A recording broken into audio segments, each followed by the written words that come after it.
வணக்கம்.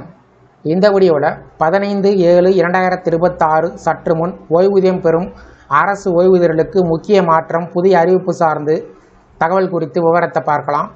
இந்த வீடியோவை தொடர்ந்து பார்க்குறதுக்கு முன்னாடி நம்ம சேனலை இதுவரைக்கும் சப்ஸ்கிரைப் பண்ணாதவங்க சப்ஸ்கிரைப் பண்ணிக்கோங்க. மத்திய அரசு ஓய்வூதியர்களுக்கு பெரிய நிவாரணமாக நிலையான மருத்துவப்படி வழங்கும் முறையில் மாற்றத்தை அரசு அறிமுகப்படுத்தியிருக்கிறது. குறிப்பாக தேசிய ஓய்வூதிய திட்டத்தின் கீழ் வரக்கூடிய ஓய்வூதியர்கள் மற்றும் குடும்ப ஓய்வூதியர்களுக்கு இந்த புதிய நடைமுறை மிகவும் பயனுள்ளதாக இருக்கும். ஏப்ரல் 16, 2026 அன்று நிதியமைச்சகம் வெளியிட்ட அலுவலக குறிப்பாணையின்படி இனி தகுதியுள்ள ஓய்வூதியர்கள் மருத்துவ செலவுகளுக்கான ரசீதுகளை சமர்ப்பிக்க வேண்டிய அவசியமில்லை. அதற்கு பதிலாக அவர்களுக்கு வழங்கப்படும் FMA தொகை நேரடியாக அவர்களது வங்கிக் கணக்கில் வரவு வைக்கப்படும். இதன் மூலம் நீண்ட காலமாக இருந்த சிக்கலான கோரிக்கை செயல்முறை எளிமைப்படுத்தப்பட்டிருக்கிறது. முன்னதாக ஓய்வூதியர்கள் மருத்துவ செலவுகளை நிரூபிக்க பல்வேறு ஆவணங்களை சமர்ப்பிக்க வேண்டியிருந்தது. இப்போது அந்த சுமை முழுவதும் நீக்கப்பட்டுள்ளது.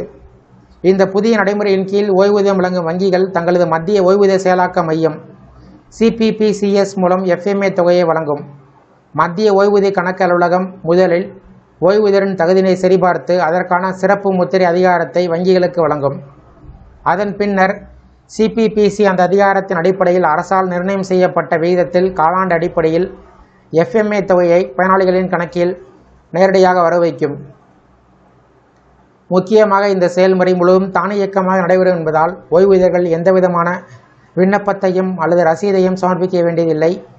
இது அரசு சேவைகள் டிஜிட்டல் மாற்றத்தின் ஒரு முக்கிய படியாக கருதப்படுகிறது. ஆனால் இந்த நன்மை தொடர்ந்து பெற ஓய்வூதியர்கள் ஆண்டுதோறும் வாழ்க்கை சான்றிதழை சமர்ப்பிக்க வேண்டியது கட்டாயம். பொதுவாக ஒவ்வொரு ஆண்டும் நவம்பர் மாதத்தில் இந்த சான்றிதழ் டிஜிட்டல் அல்லது அச்சு வடிவத்தில் சமர்ப்பிக்க வேண்டும்.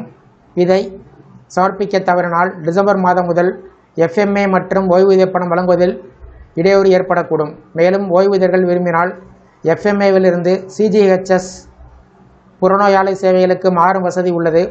அத்தகைய மாற்றங்கள் தற்போதுள்ள அரசின் வழிகாட்டுதலின் அடிப்படையில் மேற்கொள்ளப்படும். அதேபோல் வங்கி அல்லது கிளை மாற்றம் ஏற்பட்டாலும் CPAO விதிகளின்படி அந்த மாற்றம் செயல்படுத்தப்படும். ஓய்வூதியரின் மரணத்திற்கு பிறகு அந்த நன்மைகள் குடும்ப ஓய்வூதியர்களுக்கு தொடரும் வகையில் விதிகள் அமைக்கப்பட்டிருக்கிறது.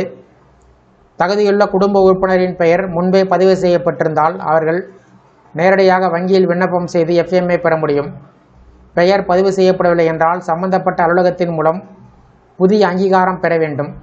இவ்வாறு அரசு ஓய்வூதியர்களுக்கும் அவர்களின் குடும்பத்தினருக்கும் சிக்கலற்ற, வெளிப்படையான மற்றும் விரைவான நிதியுதவியை உறுதி செய்யும் வகையில் இந்த மாற்றங்களை கொண்டு வந்திருக்கிறது.